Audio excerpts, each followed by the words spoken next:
welcome to your safe space, the podcast your partner, friends, parents, whoever thinks it's dirty. Don't have time to read books? Want to understand all the jokes in the TikToks? We got you, fam. We're the Spice Traders, and we deal in spicy books. I'm Katie, and I need it to make sense. I'm Liz, and I'm hypercritical. Before we get to today's episode, we want to encourage you to check out our Patreon, where we publish extra episodes every other week, as well as ad-free versions of our regular feed episodes. Also, any series we read past the first book, all that coverage is Patreon only, so think series like ACOTAR, Fourth Wing, Guild. Anyway, we really appreciate the support and encouragement to continue doing something we love and sharing it with you. Thanks in advance for checking that out. As always, we start this episode with 3 things. First is a generic trigger warning. You can find specific triggers for this book in our show notes, so please check those out. We also use foul language and talk a lot about sex. If you have sensitivity to either of those things, our podcast probably isn't for you. Second, our episodes talk about books, the whole book, nothing but the book, so help me goddess. If you don't want something spoiled, don't listen to this episode. And finally, we acknowledge that a good book can hit you at the wrong time. Our views discussed in our episodes are our opinion, and we don't want to diminish the work or the talents of the authors in our community. That said, we have some notes.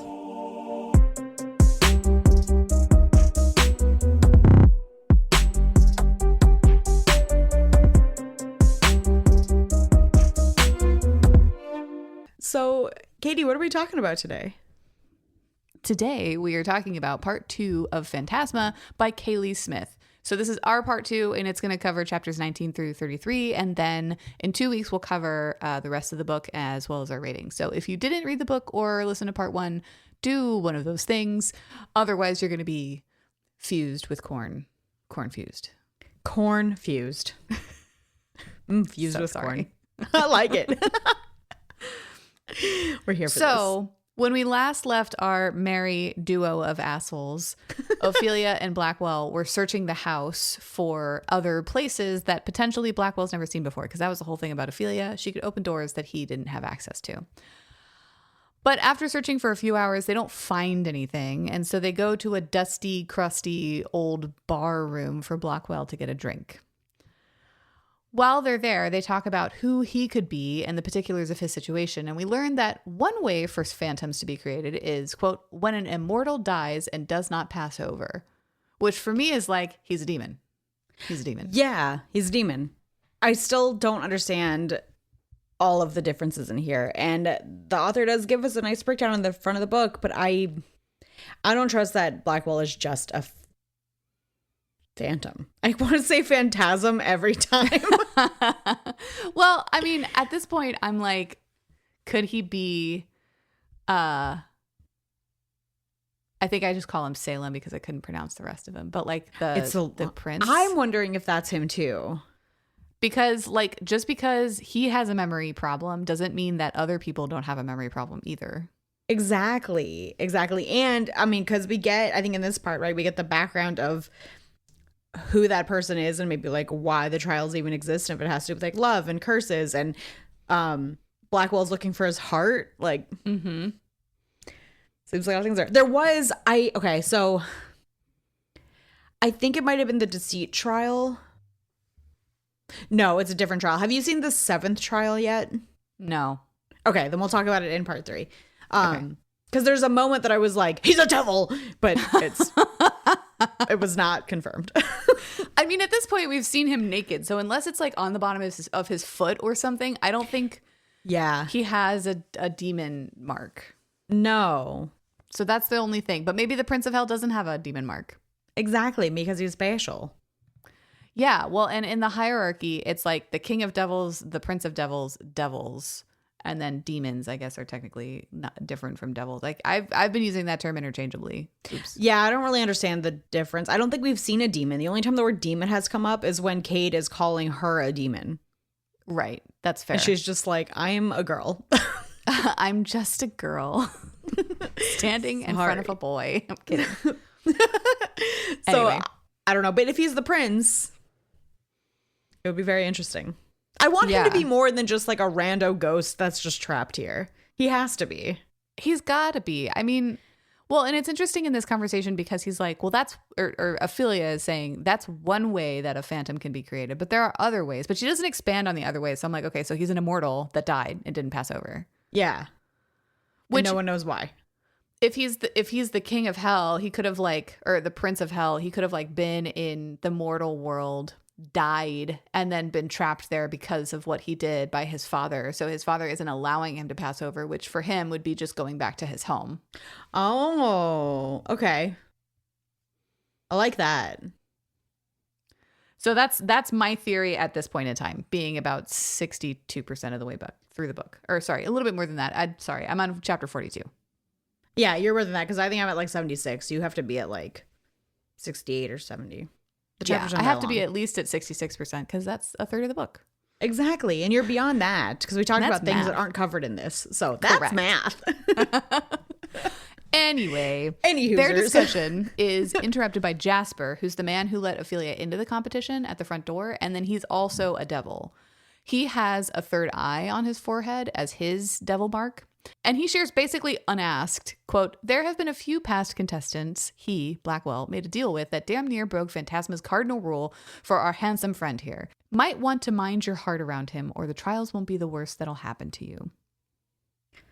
I want to know more about that because that implies that Blackwell has fallen in love or come close to some love match with other contestants.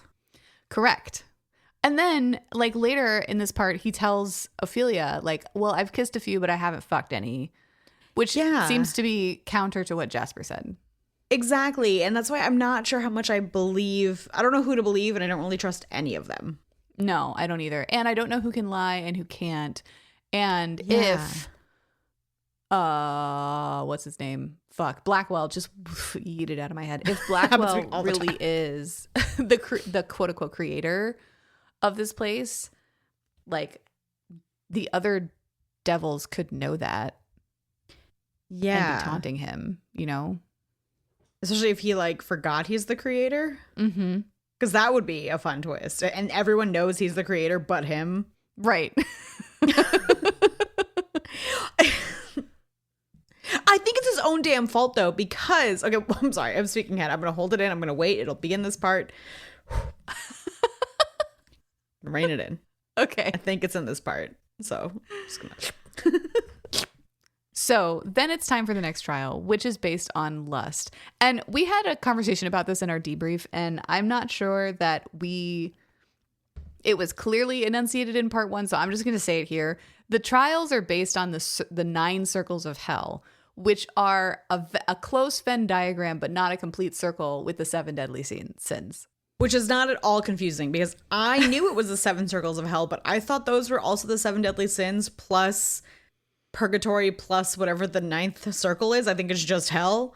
Yeah. And I was wrong. So when we start getting trials that were not sins, I was like, what? Is she just making shit up? But she's not. She's doing, she did her research. Yeah, no, totally did the research. It's just, I'm bad at listening a lot of the time.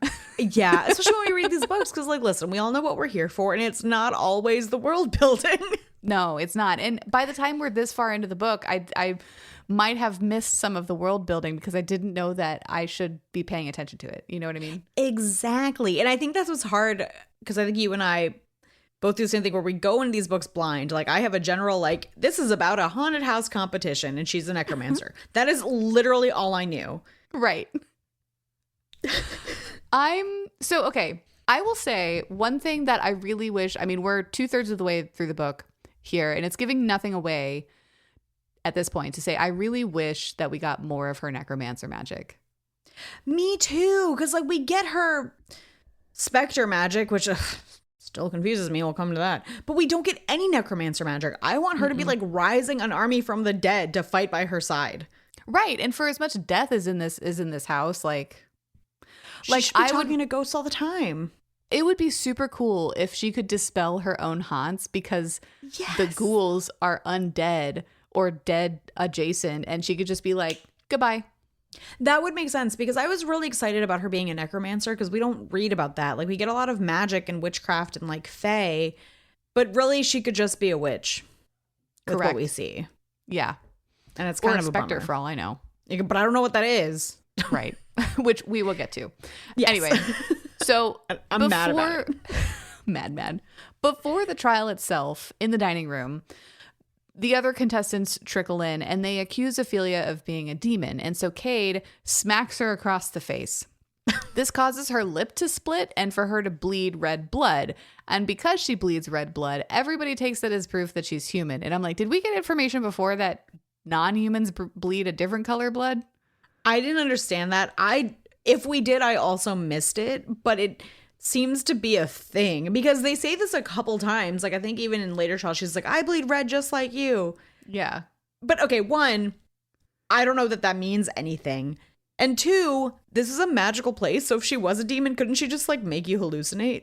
It's red, right. And it's actually not. But we do see, actually, who is it? There's that character after one of the trials that's bleeding like silver. Lucy. She's described as it's not that she's bleeding silver, it's that there's like an opalescent sheen on it. Yeah, so what is that? I don't know. And I don't think we find out because she gets yeeted from the competition.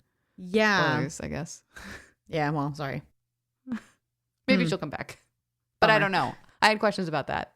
Yeah, so I don't know. So anyway, Ophelia is basically like, yeah, that was a bad idea. But the trial starts. And so Ophelia and the rest are transported into the trial. And basically, they get put into their own little sex parlor rooms. Ophelia's in hers without anybody, so I assume the other ones are having a similar experience. Essentially, there's a bunch of beds around the room, and there are people and demons on top of them enjoying each other. And Ophelia's a little bit taken aback, but very soon she's met by a waiter with several filled glasses on his tray, and he tells her that she must pick one. He doesn't tell her what they do, and so she just picks the red one because I guess red is her favorite color. Fine. This elixir essentially turns everybody into a vampire because it gives them bloodlust. The different types of lust. You see that? I was trying to figure out what the other colors would have been, and I couldn't think of any other lust besides like the traditional kind or bloodlust.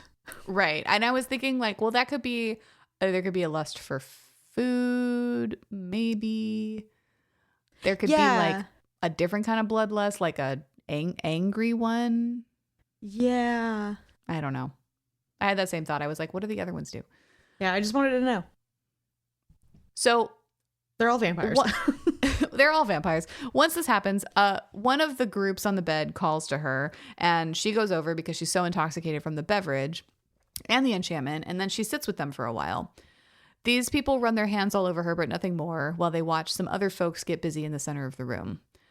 After a while, though, Blackwell is there and pulls her away from these folks, calls Ophelia to him.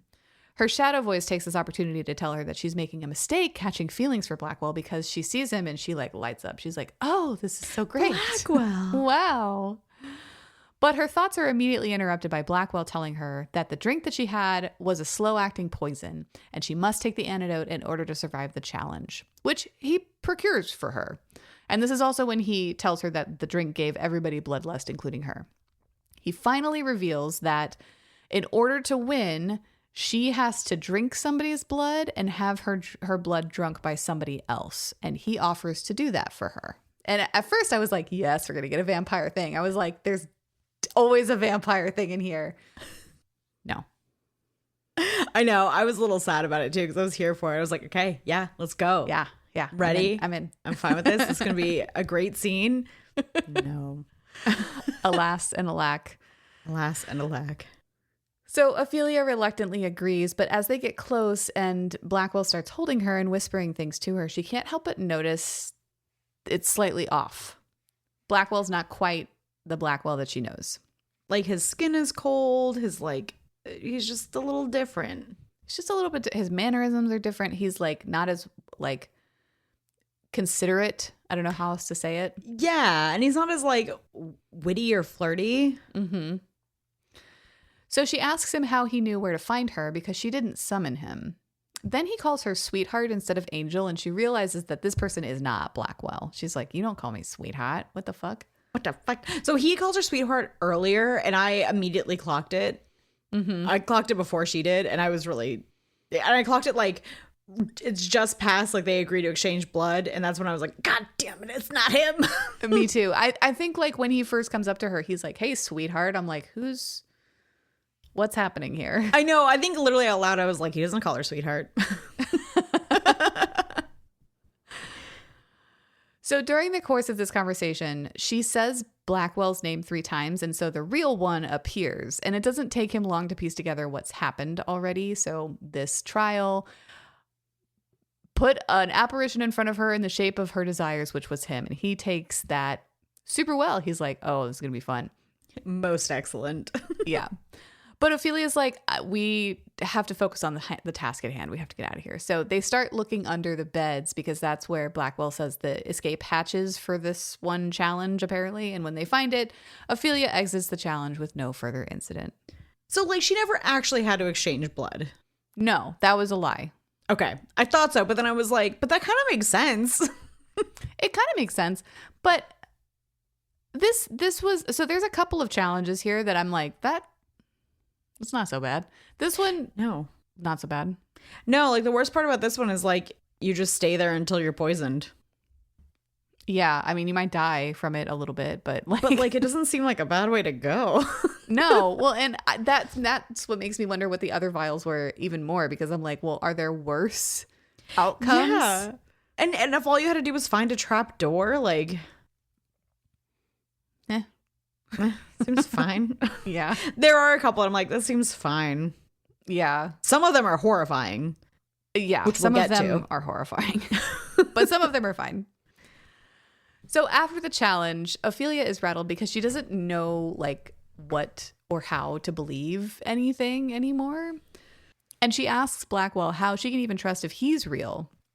He takes this opportunity to talk her down from the ledge and slides in, quote, it would be objectively beneficial to let me prove to you exactly what it feels like to be kissed by me, just in case such a thing were to ever happen again.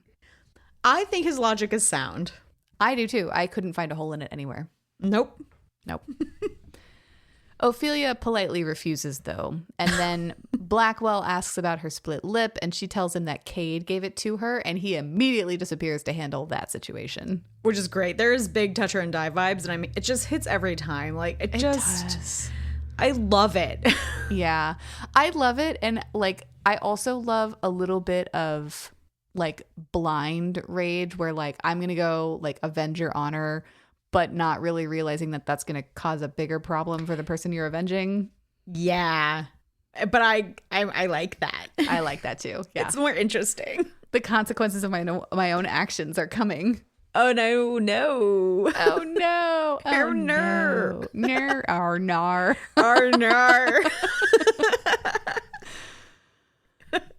So once she's alone, Ophelia decides to go to the library again to look around. And there she finds Lucy. Lucy apologizes for what Cade did to Ophelia earlier, because remember, Lucy and Cade are cousins. But Ophelia doesn't have a problem seeing all of this in the context of the game, and so she tries to push Lucy off. In this conversation, we learn that Lucy is in the library waiting for Leon, and it's clear that the two have started an affair. Ophelia can't help but think that's a terrible idea. Rocks in glass houses, something. Okay, right? I was like, who are you to judge, ma'am? Also, at least Leon is a human. Truly. We go on to learn that Lucy knows Genevieve because they met the prior year. But when Ophelia asks whether Genevieve ever brought up Fantasia in their friendship, Lucy says no. And she adds that's why she was surprised to see Ophelia here on the first night. Ophelia is reeling from this information, but she ends up telling Lucy, quote, I don't know how close you and Genevieve were, but that does not make the two of us allies. If you were smart, you wouldn't be making allies at all. It will only lead to heartbreak. I do always wonder in games like this, because allies are mentioned a few times, where it's like, it's a game to the death, right? There can only be one winner. Basically, you can quit. And I always like have the mind game of like, I guess an ally makes sense, but at what point do you turn on each other? Because it's gonna happen. Like I would be with her. I'd be like, no allies. I'm gonna do it all by myself. Can't trust anybody. Yeah, it's also interesting in the context of some of these games because it seems like it almost encourages them to work together sometimes.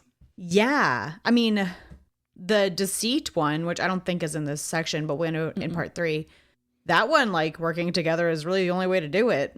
Yeah, exactly. So Lucy leaves the library with Leon, giving Ophelia the opportunity to search for hidden compartments again. She finds a button on one of the shelves, but before she can press it, Jasper joins her. He offers a better deal than 10 years with Blackwell, but she declines, and their conversation is interrupted by two other devils appearing out of nowhere and making out on one of the couches. Which, don't they have somewhere else to hang out? Like, okay. It was so weird. It was such a random, like, turn of events. It really was. But it does give Ophelia the opportunity to push the button. And so when she does this, the entire shelf like shifts Scooby-Doo style and dumps her into a dark secret passageway. Dun, dun, dun. Once she's in there, she summons Blackwell. And when he appears, she's so relieved that she hugs him. She admits that this whole day has her a bit off. And when the secret passageway dumped her into this place, she panicked a little bit. Then she realizes that Blackwell is covered in blood, and he confirms that it's Cade's blood. But don't worry, I didn't kill him. I think that was a miss, my guy, but there's probably rules about that. Probably. Actually, I don't know. The haunts can kill him. It makes me wonder if he like physically hurt him and then healed him, because when we next see Cade, he's like basically fine. He does seem fine. Like, he mentions being attacked. It's like he remembers it, but he's not injured at all. Right, yeah. I feel like it's almost more insidious. It's super insidious. I would do it every night. So this secret passageway room that they're in is empty, and it has no windows and no doors. But as they look, they eventually find bricks with numbers scratched on them, and when they press them in sequence, a secret door opens. But that also causes acid to rain down from the ceiling. Because why not? Because why not? And so they rush through the passage, but Ophelia has gotten acid on her clothes, and so Blackwell's like, well, you got to take your clothes off, and so it doesn't touch your skin, girl. Obviously. Obviously. Blackwell goes on to say that he wasted too much energy on Cade, and so he's not able to transport them away right now. He tells her, quote, every time I allow you to get hurt, the bond unravels a little. Eventually, it will make it harder to hear you when you summon me, which seems very inconvenient. Also, this girl gets hurt every other page. Right. So why does it happen? Yeah. Ophelia is disheartened from this information and the acid and the fact that she's half naked, because the room they end up in is like just like the one that they left. It's basically empty with just another bookshelf that Ophelia assumes will take them back into the library. And she's like, this feels like worse than a haunt because the house seems like it's toying with us, essentially. Yeah, and that just seems rude. It's like the house is conspiring against Blackwell, which I wonder why that might be. Right. If the house is a creation of his father's to keep him trapped from it for eternity. Makes sense that it would be kind of sentient against him escaping. Right. Okay, so this is interesting, though. Like, if Blackwell is the Prince of Hell and he got trapped because of a relationship that he had with somebody else, a love that was so strong that he decided to go against his father. How do you feel about that in the context of like reading a romance about somebody else? It feels like that other vampire book we read where that was the story and she just also was that somebody else. So yeah. It's like our main character. Yeah, like she has to be. Yeah, she's got to be, I don't know, because otherwise it's like, oh, I freed you, but my love could never compare. And that, I mean, I would have a complex about that for sure. Yeah, same. I mean, maybe his memory is wiped of this person, or maybe it's just been centuries of like however long, and like there's no way that they can be. But I mean, he's the queen of hell, or the king, prince, whatever, of hell. So like, I don't know. That would be weird. I'm wondering if that's the case, how they're going to resolve that. I know, because it is a standalone, right? So we need some sort of ending, unless she dies to save her sister, and then it doesn't fucking matter. And then they just live together as phantoms or whatever. I would still be worried though, and also like, are you gonna keep losing your memories? Maybe he just doesn't remember his love, and then it's fine, right? Or maybe Sinclair is lying and he's really the prince and Blackwell aided and abetted him. And so they're both trapped. Oh. Like the story's true. It's just the people are different. The people are different. That would be interesting. Because even when they're talking, and I'm so sorry, listeners, we will get to this, but yeah, when Sinclair's talking about the story, he's like, "Oh, just he sabotaged me at every that's not an answer. No, why would it's he not sabotage an answer. you? Yeah, why would he care? Yeah, that would be interesting because I'm curious to see where Sinclair comes into all of this. Anyway. So they're still in the secret passageway. We've jumped ahead, but now we're going to jump back. So they're still in the secret passageway. Her clothes are gone, basically, because of the acid, right? And Blackwell again offers to show her what he can do. And she takes him up on it. And so they have a little scene together against the wall, which is great. It's super great. He goes to his knees for her, and it's quite nice. Yeah. And I'm super glad because, like, from here on, we get a scene about every 3 chapters or so. And I really appreciate that. Oh, yeah. I had no complaints. And they're so good. They're really good. Mm-hmm. They are detailed. They're long enough. They have the communication. They have the chemistry. Chemistry, yeah. So good. It's so good. After this particular scene, Ophelia admits that she's never had an orgasm before. Was she a virgin? No, right? No. It just wasn't She tells great. us that she had a lover before, but she had never enjoyed sex. Okay, that's what I thought. But she does, because it's kind of like this weird time period thing again, where she's not like explicit about her like relationship. And I couldn't figure it out. Also, I was reading at the top of my lungs to like get to more sex, to be perfectly clear. Relatable. Or to like the spooky things. I was like, okay, whatever, I don't care. But then I was like, wait a minute. What? Do I care? Yeah. So even though she enjoyed their time together, she tells Blackwell, quote, "That can't happen again. Our relationship is complicated enough with the blood bargain and all." Fine. Probably level heads should prevail. I get it. But also, we know what book we're reading. I know. Come on, girl. So Blackwell's like, heard. I get it. You're right. My bad. My bad. Before they leave the room, though, Ophelia finds words carved into that bookshelf. There's something above that's scratched out that she can't quite make out. But what she can make out reads, "And Gabriel forever." So it's clear that it was like somebody's name and Gabriel forever, like a love thing. And we're looking for Gabriel, if you recall. That's true. We are. So back in her room, Blackwell suggests that they get the contestant logs to see if they can find a Gabriel that makes any sense. Blackwell agrees to get that log the next day, but stays with Ophelia while she falls asleep. Before she falls asleep, the shadow voice makes her knock 3 times on her headboard, and Blackwell asks her, "The fuck?" And when she tells him, he offers to try to vanquish her inner demons, and she wishes that it was that easy. How could he vanquish them, though? I would have asked a couple follow-up questions. Like, maybe it's not that easy, but we could at least ask.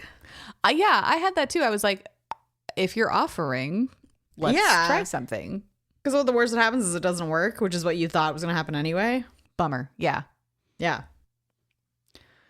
When Ophelia wakes up, Blackwell is gone. And when she remembers what they did in that secret room, she's pleased. But the shadow voice takes that opportunity to call her embarrassing. And I really like the way that the shadow voice does this in the story, because it's just embarrassing in bold, in italics, over and over and over and over. So you get a sense of what it's like for her.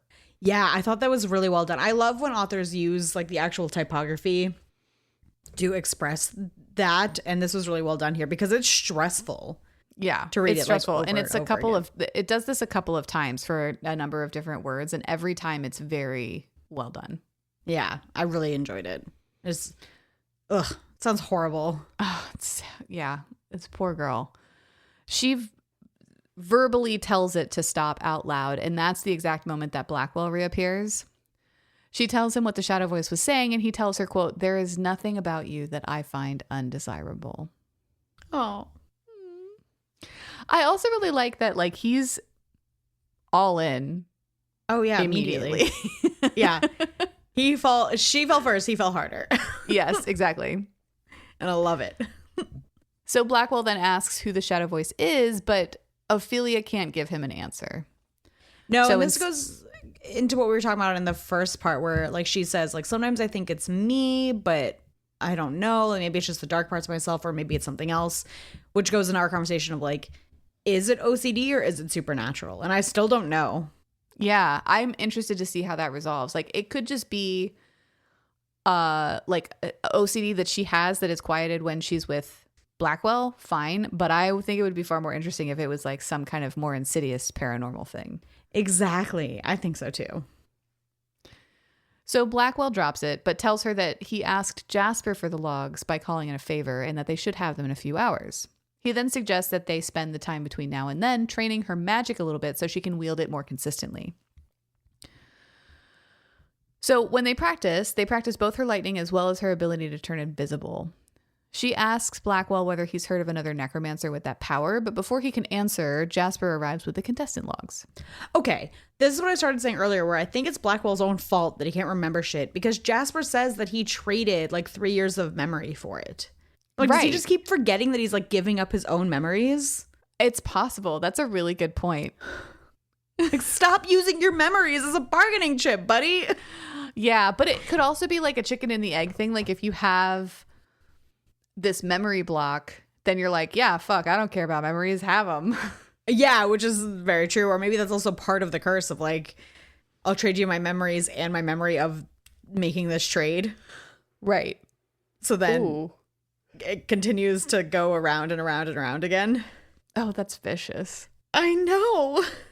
That could be interesting. That could just be an interesting concept of like, you did this thing this one time and now you're just cursing yourself over and over again. Exactly. Because eventually you're going to run out, right? Yeah, I guess. I mean, an immortal has a long true history, but I still. Just how far back your history goes. And like, do you get to pick which 3 years or is it just like any 3 random years? Are they sequential or is it just like 3 years of time? And so it's like just a couple days here and there? Like a defragged memory or something like that? Crazy. So with logs in hand, Blackwell agrees to start from the most recent and then work his way backwards because like Gabriel obviously is somebody that was in their life maybe at some point. There's news articles about them. So she's like, it's not at the start, right? It's got to be more recent than that. See, I get the logic, but also like your family are necromancers. So like Gabriel could have existed at any point in time. That's a good point. Because like, I mean, that ends up not being what it is, but theoretically it could be from the start because like you can talk to ghosts. Right. So maybe their family just keeps amassing power by winning this competition and using the same ghost. Ooh. That would be cool. That would be really cool. Ooh. So anyway, Blackwell's going to do this research and Ophelia has to go to the next challenge. But before she goes, he makes her promise to summon him as soon as she gets through the portal.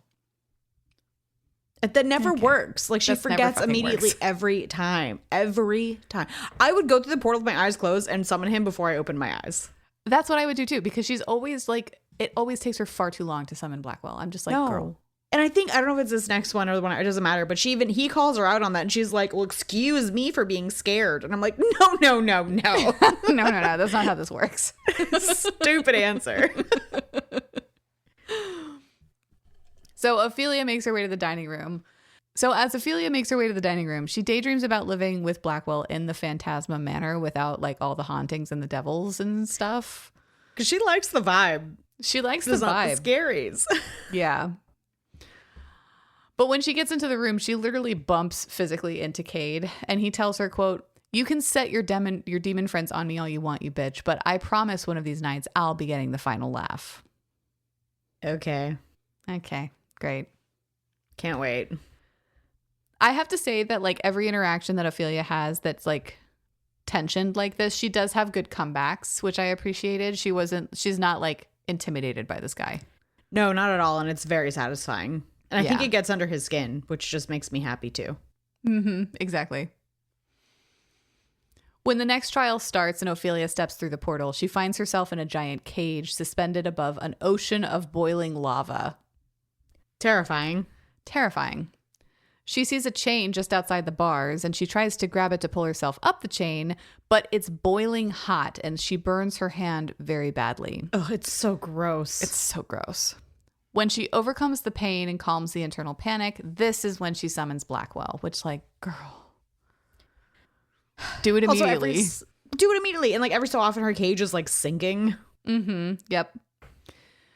When he appears, he tells her that she has to pull herself up the rock wall that she can reach just outside the bars of the cage. And as she goes up, other contestants will go down. That's why hers is going down. Periodically in the rock wall, she'll find a golden cuff, and she can either choose to keep that golden cuff, and then she can retain the gold if she makes it out of the challenge alive, or she can cuff it around the chain, and that will make the other contestants go down while sending her up faster. And thus we learn that this is the challenge of greed, which is a little bit confusing because there's another challenge later of gluttony, and they're very similar with the gold thing. Yeah, they're very similar. And like I kind of get it because it's like revenge. I don't know. We'll talk about it when we get there. Yeah. But I didn't like the gluttony one. I wasn't sold on. It didn't really make sense to me in the terms of that being a sin. So as she goes through the challenge, her hand is basically useless, and the other one gets completely mauled as she climbs up the rock. Then, when she finds a gold cuff and puts it around her chain, she hears the screams of one of the other contestants being lowered, and her shadow voice calls her a murderer. It tells her, quote, "If you knock on the rock 3 times, you're going to resolve yourself of murder." And it makes her do this again and again and again until literally her knuckles split and are getting more and more bloody. And Blackwell finally has to cut through her internal monologue and pull her out of it. When he does so, he asks her who the shadow voice is, and she says, quote, "I don't know. Sometimes I think it's me, all the bad parts of me, but the things it tells me to do, I know I would never want those things. I hate it." And that's where I feel like maybe it is supernatural. Right. Because it's so counter to who she thinks she is. But I also think that it's interesting because she does kind of like walk this line of like very deep self-hatred because of the way that she was raised. So like, but I don't know if that's real because she also has this like very innate confidence. Yeah, it's really strange. I don't know how much of that is like earned and how much of it is fake. Right. So it's hard to tell. I don't know. I could see it going both ways. And you're further along than me, and so I'm interested to see if we get a solid answer to that or not. Yeah, and I still don't know with where I'm at. Like we get a little bit more about it, but I still don't have an answer. Yeah. So anyway, on the edge of exhaustion, Ophelia finishes the challenge, pulling herself through the portal at the top of the rock wall. On the other side, Blackwell immediately teleports her to her room and heals her wounds. As her mind clears from the pain, Blackwell again asks about the shadow voice, but she really does not want to talk about it. She does open up and say that it's easy for her to listen to this inner saboteur when she's so closely tied to death and othered by most people. That's fair. But she again asks that they talk about something else because she just wants to feel good right now. So Blackwell takes that opportunity to say, quote, "I want you to let me see you. All of you. There is nothing I've seen yet that has made me look away. I want to see all the darkest corners of your mind. I want to taste your sins." I love it. Oh, and okay, so especially the "I want to taste your sins" thing, like feels like something that the Prince of Hell could say and mean. Yeah, it does. Yes, it does. Yeah. So on the heels of that proclamation, they have a scene together. And at the end, it's clear that Ophelia has begun to fall in love with Blackwell. Whoopsies. And it doesn't bother me that much, but there's so many points in this book that like, she does the whole like, I won't say I'm in love, but she's having the whole monologue over and over about like how she has feelings for him, but I won't say it. And so to the point about the curse, which we haven't gotten to yet, but we've alluded to, is it when you feel it or when you admit it? Because if you just never admit it, that's a nice loophole. Because even before, I mean, we get more into it in part 3, but at the beginning of the competition, Jasper was like, "Don't fall in love in Phantasma at your own risk." Okay, cool. If you're getting close, like, what is the line that we're crossing here? Exactly. I don't know. So in post-coital bliss, Ophelia sleeps for a little bit. And when she wakes up, she finds Blackwell going through the pages of the contestant logs. They end up going to the drinking parlor again and go through the couple of the entries that Blackwell noted with the name Gabriel. But Ophelia waffles on the importance of this information, saying that Genevieve is really the key now because Gabriel without a last name isn't very helpful. She doesn't have more information than that. She admits that she didn't think that she and her sister were this much at odds, and she doesn't really know how to deal with that. Blackwell offers her a drink, and she takes it, but this makes her think about all the other things that are on her plate, all the other problems that she has to solve, and she ends up drinking until she's drunk. Really? She has like 6 glasses of whiskey or something. Yeah, like rapid fire. Yeah, like she's pounding drinks in this scene. And I wanted to be like, Blackwell, no. Like her off. Come on. It feels like she doesn't outright say that she's never been drunk or had alcohol, but it feels like this is her first time. Yeah, it does. And it also gave me anxiety because, like, if you don't make it on time to the trial, you're disqualified. I'm like, do you really want her showing up hungover? Like, what are you doing? Yeah, like she doesn't have like a weekend to get back at it, you know? No. And can you heal a hangover? Because it turns out I don't think he can. I don't think he can. He gives her some water and he's like, I've heard it helps. Have fun with that. Yeah, I mean, so to that point, he just kind of lays her on the couch and tells her to sleep it off, which she kind of does. I guess. When she wakes up, she's hungover and the next trial is looming. But Blackwell's still there, so she asks whether he behaved like this with any of the other contestants that he made a deal with. And this is when he says that there were only a couple that he kissed and he never fucked anybody else before. But then what is Jasper talking about? Right. What is and it should be noted that it's not just Jasper that implies that. Like Jasper is the one that says it like that distinctly. But later when we talk to Sinclair and we also talk to this other demon Rhea, like they all say basically the same thing. Yeah. So what are they talking about? Yeah. So either this is a conspiracy or they're not lying. Or the only other thing I could think is that like maybe, so we haven't gotten to it yet, but we will, about her parents. Like maybe he's made deals with contestants that have like fallen in love. So he's been like closely connected to that. Maybe. But that would be far less interesting. Like if he's just seen it happen a lot of times. Yeah. And knows better ostensibly. But I don't think that's what they're implying. I don't think that's what they're implying either. And I'm also waiting for the prologue to come back and bite us in the ass. I know. So stay tuned, I guess. Yeah.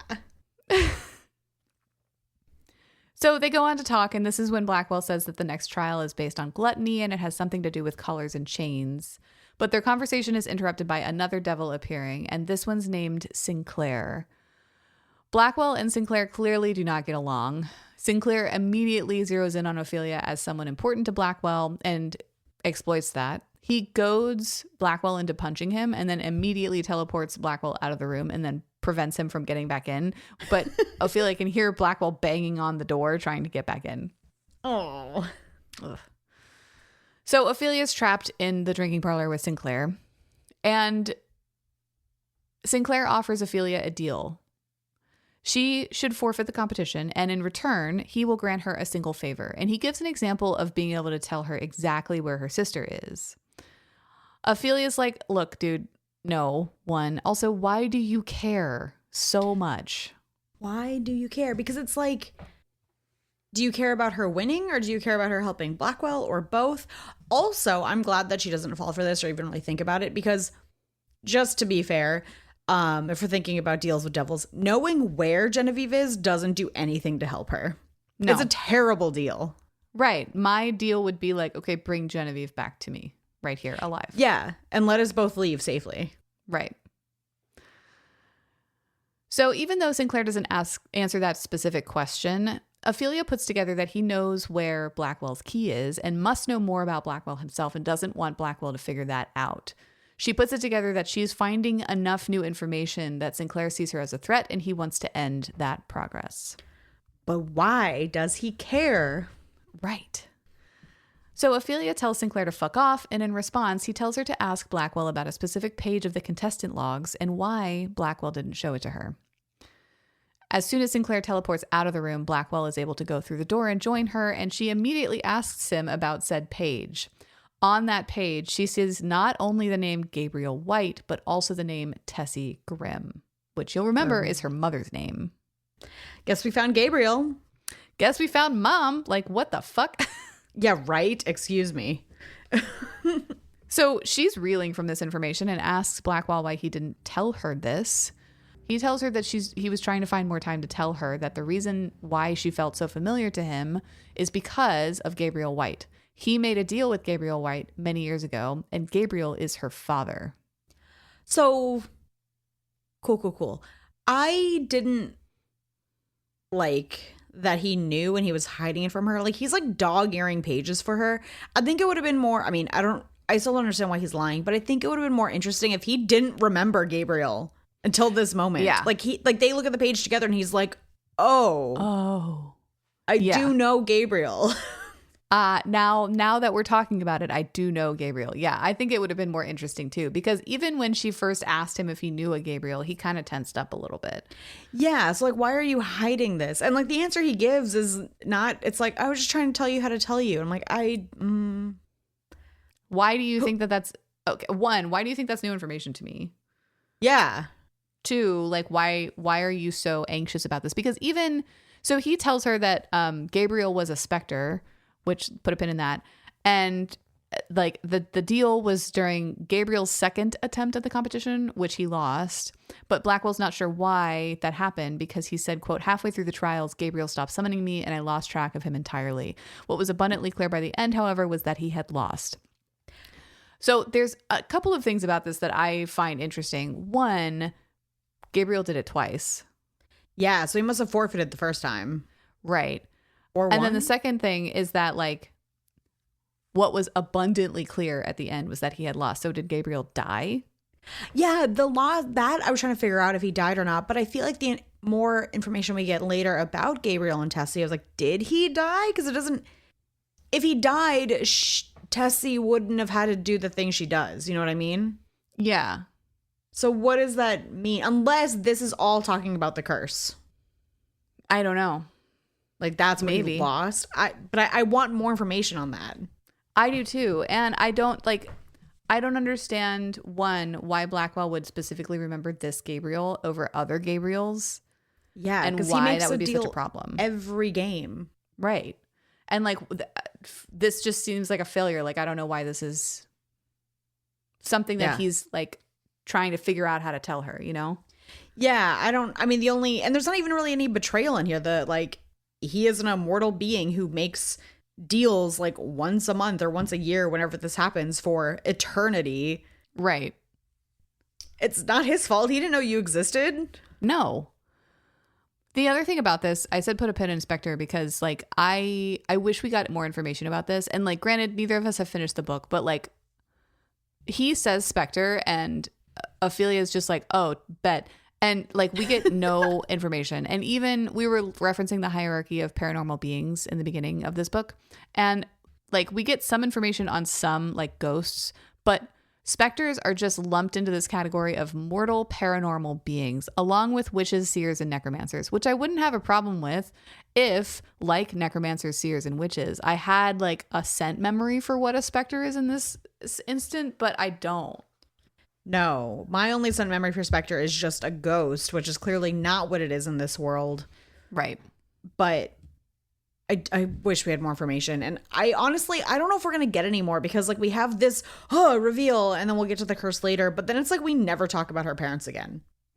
I know. Yeah. So I don't even know why it matters. I don't know why it matters either yet. I mean, I don't know. The thing that Liz and I kind of landed on during our debrief is that maybe specters are just like a witch, but the only thing they can do is do that invisible thing that Ophelia can do. They just have like magic that makes them kind of ghosty. Yeah. Sure. Because Blackwell does go on to say that her disappearing act comes from her father because he was a specter. So like maybe that's it. I just wish, what else do they like? What? Give us a little bit of give us a blurb. Yeah. About what else is there? Yeah. What's also unclear in this is that Blackwell says that he suspects that Tessie and Gabriel met each other during their first Phantasma experience. But now I have questions on whether they both did it a second time or if it was just Gabriel. Yeah, or if the second time was... Oh, no, it was during both of their firsts. Okay. Yeah, I don't know. And did Blackwell make a deal with Gabriel both times? Or just the second time? Yeah.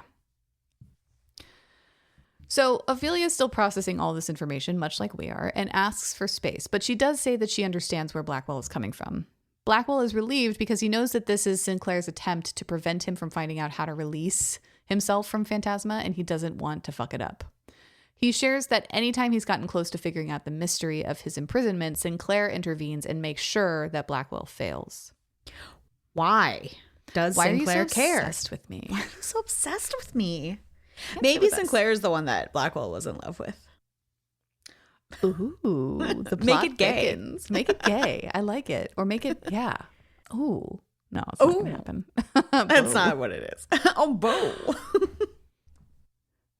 So the trial of gluttony is here, and as they wait in the dining room, Ophelia notices that their numbers are dwindling. Jasper is the one who puts on this trial, and Ophelia steps in first. When she steps in, she finds that she's in a room with levers on the opposite end of the wall, and shortly the other contestants join her. Once everybody's there, a collar is put around their neck with chains that are connected to the opposite wall, so they can only walk in a straight line. So the trial starts, and there are 3 gold bars that appear that people can like physically grab, I guess. And then once they're taken, anyone who steps forward after that like triggers something bad to happen, like literal swinging axes from the ceiling. Bad. Yeah. Which is terrifying. This room sounds like a hell pit. It does sound like a hell pit. One girl does this, so she summons the bad things, and she does it so much that she almost dies, and she summons the demon to make a deal and be let go.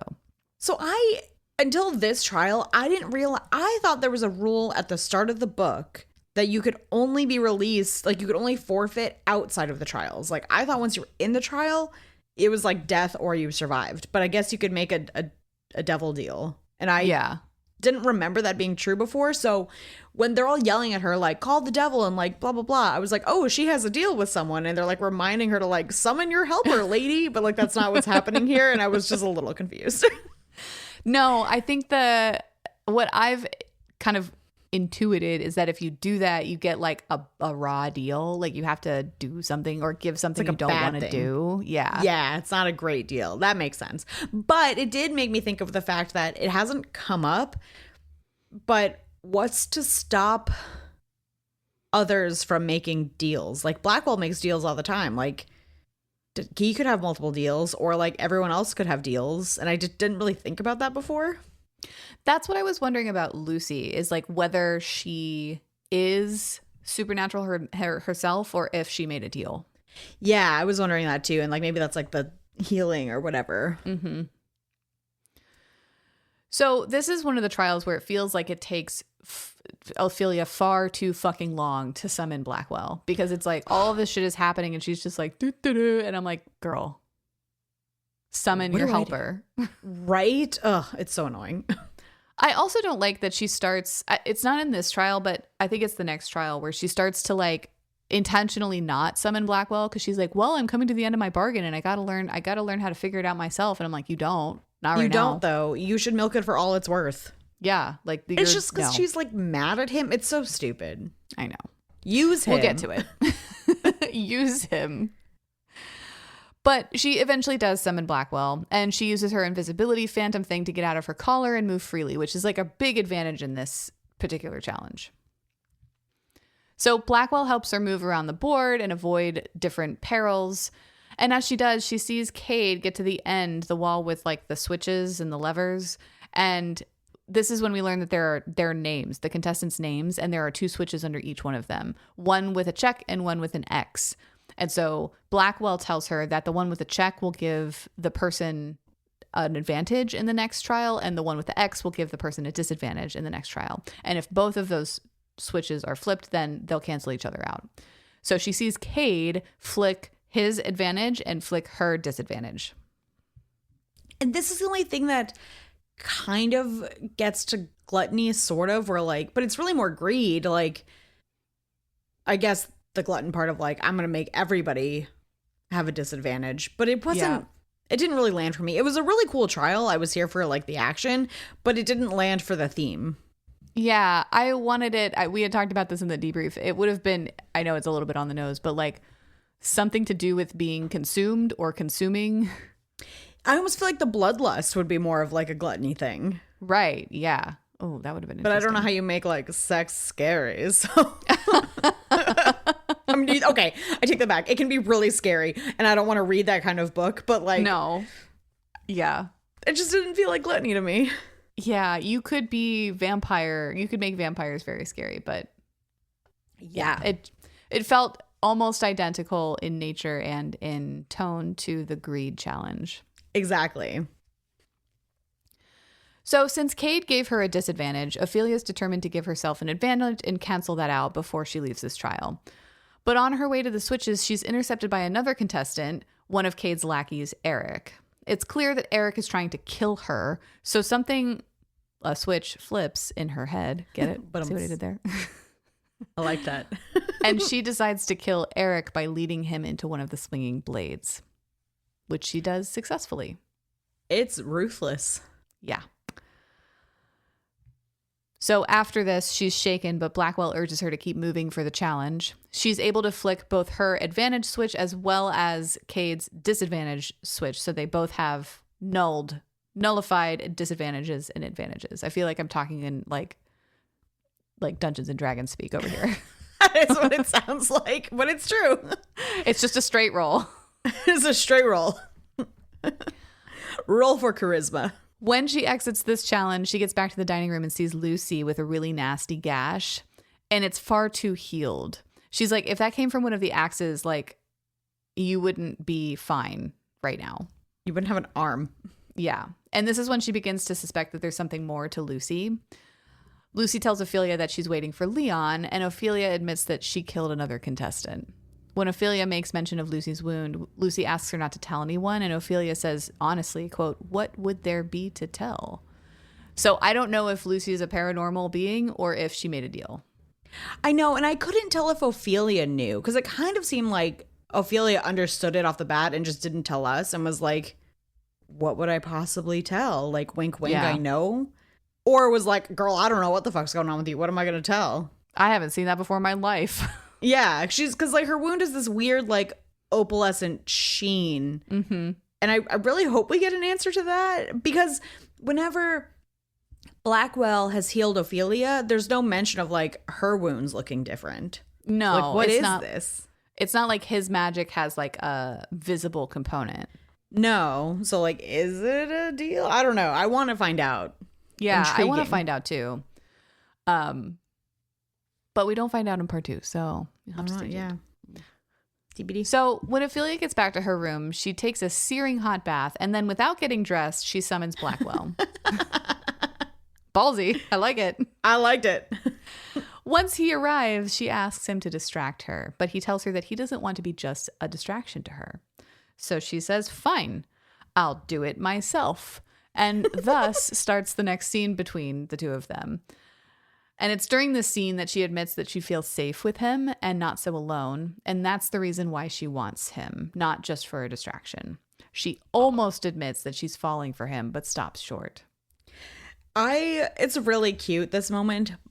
But there is a section in this scene that messed with my head.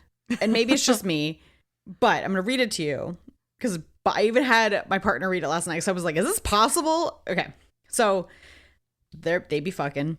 And the line is, she whimpered with pleasure as she glanced down at herself to where his hands were splayed over the planes of her stomach, and she could see the swell of his length moving inside her. Yep. Is that physically possible? I hope not. Don't you have like, okay, so I asked my partner, I was like, and he's like, it is a thing I've seen in porn with like really, really skinny people. Yeah. And I was like, where are your organs? That sounds horrifying. All I get is like alien vibes, right? Uh-huh. Like I would immediately be like, get the fuck away from me. Nope. No. Yeah. Absolutely no. not. I had forgotten about that, but as soon as you started reading it, I knew exactly what you were talking about. Yeah, that freaked me out too. I was like, I need to immediately wipe that from my brain. Because I get such a, not to put it back in your brain, but like I can see it so clearly and it looks so alien and horrifying and I hated it. And then I went down this spiral of like, is that physically possible? Like how big would he have to be or how thin would she have to be? And like what organs are there? And like, I guess there's not really any organs in the front. Like there's just fat. And I had to be like, nope, it's fine. I'm going to highlight it though, because I will talk about it. Yeah, I had that same thought too. And she is described as being very skinny. I just don't picture her like that. No, and I just, like, how skinny do you have to? You have to be really skinny. Really Maybe thin. I just can't fathom it because, like, I've never been thin. Yeah. But it's just Maybe. It freaking me out, man. Yeah, that freaked me out too. And that's not something that I find particularly, like, it doesn't do it for me, you know? No. And no, it doesn't either. And I will say it didn't do it for my partner either. He's just like, but I'm a boy, so I've looked at things. And I'm like, that's fine. I honestly needed an answer if you've seen this. Like, thank you for confirming that this is realistic in some ways, but yeesh. But yeesh, big yeesh. Yeah. Ugh. But I will say that beyond this scene, it is, I mean, beyond that one thing, the scene is good. Oh, it's like, so good. It is like one-handed reading club. Yeah, one-handed reading club. The only thing that I want to point out from like a story context is that I think this is also the first time that Blackwell is completely naked. Yes, which we don't get a lot of description about his body other than like the generic. Is this the scene where there's blood everywhere? It might be. That kind of did it for me too, honestly, which is kind of weird. Yeah. It doesn't really matter where that falls, but at some point when they're banging, because they do it a lot, there's a haunt that happens, which is basically like blood rain and thunder. Yeah. And Blackwell's like, okay, I'll go take care of that. And Ophelia's like, no, leave it. And so they just like fuck in the blood rain. And honestly, like, I wasn't mad about that. Yeah, no, I'm not gonna lie, that kind of did it for me too. I was like, okay. Which is wild. And I was like, okay, Look. yeah. It's a horror book, okay? It's a horror romance. It says it in the name. Exactly. Like, I'm fine. Give me the blood rain. Yeah. But pertinent to the story, like, we didn't get a description of a devil's mark. No. And so she has seen him fully nude now. So again, unless it's on the bottoms of his feet or like in his hair. Yeah. He's probably just a phantom? Question mark. Or a prince of hell. The prince of hell. The only one Prince of Hell. Could be. Yep. So afterward, Ophelia realizes that she's in deep shit because she's catching feelings. Big And feelings. so she says again that they shouldn't do this again. For real this time. For reals. Because specifically, she needs to focus on finding his key. She tells him, quote, "We cannot become attached to each other. I cannot want you like this. You leave me for an hour and I'm craving your company. That's not just foolish, it's dangerous. And I can't rely on you to save me from everything when in less than 6 days, I will never see you again." And so they agree. No more kissing, no more touching, no more sleeping in the same bed. So on one hand, I was like, you're right. You don't have a lot of time and you do have a bargain to fulfill. But on the other hand, I was like, you could also die any day. And like, that seems pretty great. So like, why not? Yeah, I was like, it can be both. Like, It can be both. just, you got to get better about like time management, girl. Yeah. And this hot and cold thing it starts here and it kind of continues for all. It's like, we're on again, we're off again, we're on again. And it's kind of tedious, but there is enough. One, there's enough else going on in the story that it's fine. And I don't know if we get a happily ever after, but like I'm here for their chemistry, so like whatever. Yeah, I agree. And I also have to say that it's like it still makes sense in the story. Like, is it annoying? Yeah. Yes. But is this a high pressure, high stress, like very fantastical situation? Yes. So like it didn't feel like I can't remember the name of the book, but that book that we read with the random threesome, and then at some point somebody shoots the female main character with a crossbow. Oh yeah. What book was that? I don't remember. It wasn't Rise of a Dark Throne. That's the one where they fuck in the jungle for no reason and people clip through the ship. This is the different one.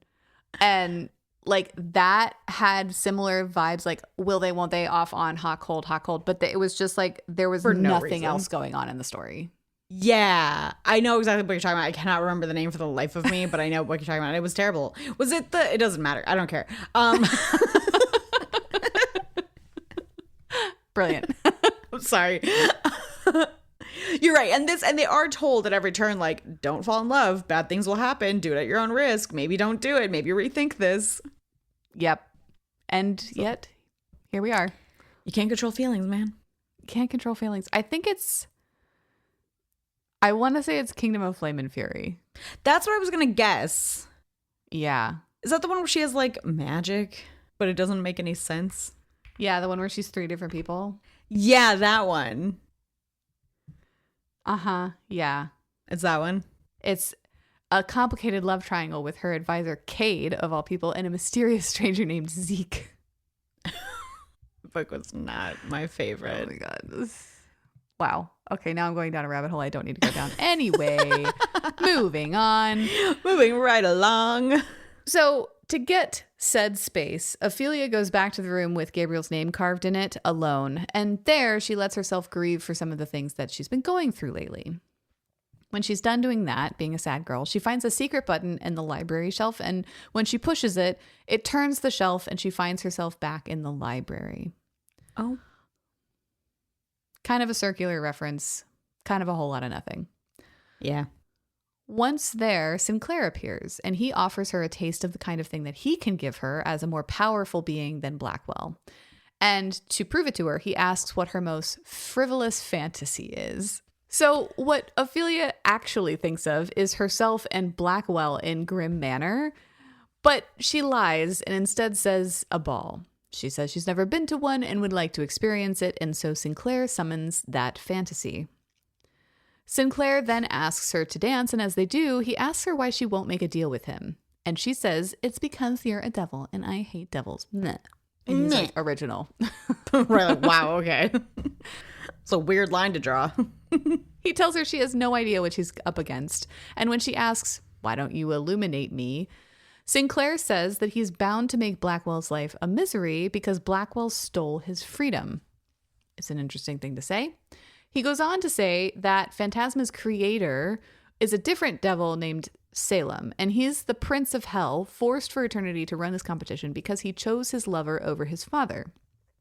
Sinclair aided and abetted Salem, and now he must be there as well. And he claims that Blackwell somehow sabotaged Sinclair, and that's why he's out for revenge.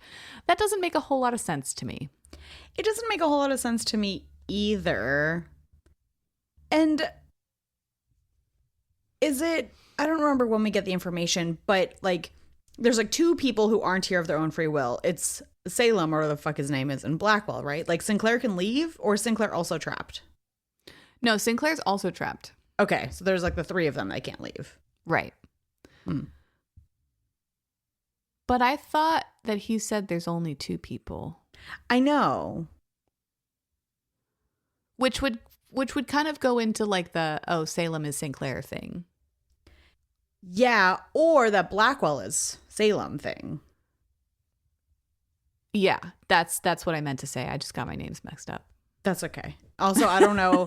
I do want to be clear for the listeners. His name's not Salem, but it's a really long, complicated name, so it's Salem from here on out.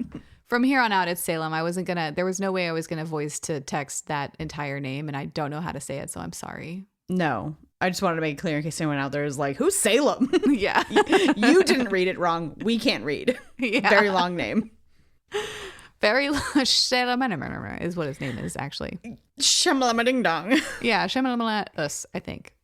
So and it just also seems like the whole backstory of Phantasma existing because someone chose a lover over the King of Hell. I need more to make that make sense. And I don't understand where Sinclair comes in. None of this makes sense to me. I don't buy any of this story.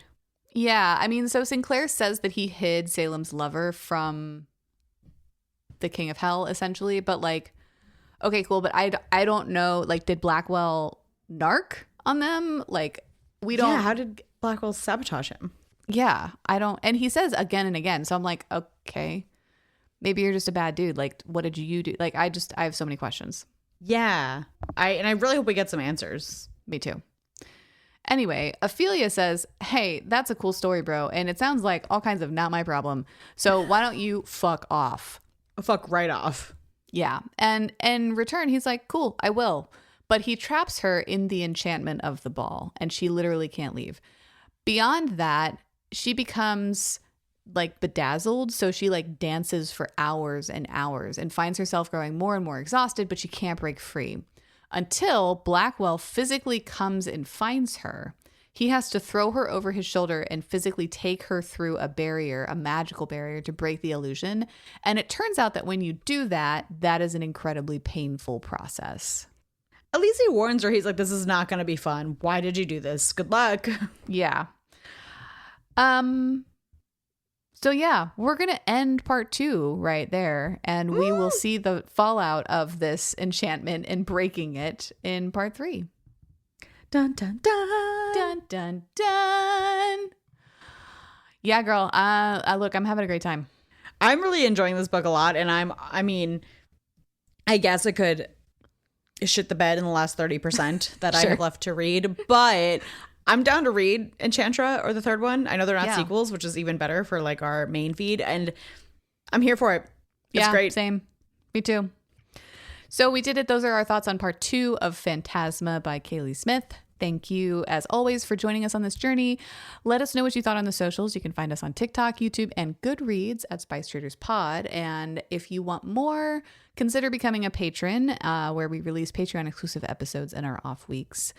And if you really, really like us, drop us a review wherever you listen. But until next time, we'll see ya.